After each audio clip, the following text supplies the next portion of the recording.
John Lydon has reacted angrily to his former Sex Pistols bandmates, who he believes are shamelessly trying to cash in on the death of the Queen with their infamous single "God Save the Queen."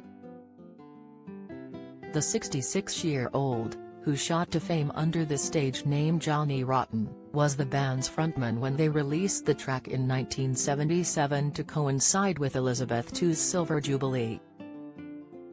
But now, the singer says promoting the track at the present time would be disrespectful towards the royal family. A statement on his Twitter account read, "John Lydon wishes to distance himself from any Sex Pistols activity which aims to cash in on Queen Elizabeth II's death." The musicians in the band and their management have approved a number of requests against John's wishes on the basis of the majority court ruling agreement. In John's view, the timing for endorsing any Sex Pistols requests for commercial gain in connection with "God Save the Queen" in particular is tasteless and disrespectful to the Queen and her family at this moment in time.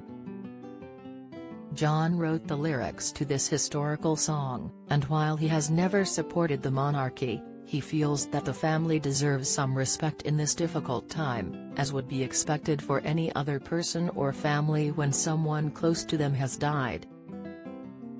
Rest in peace Queen Elizabeth II. Send her victorious. The band responded by denying it was actively seeking to profit, labeling Lydon's comments as baffling.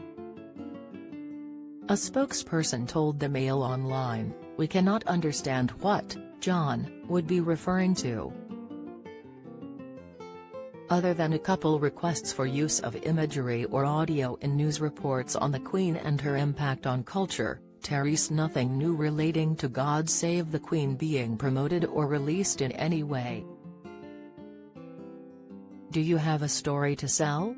Get in touch with us at webcelebs@mirror.co.uk or call us direct 0207 29 33 033.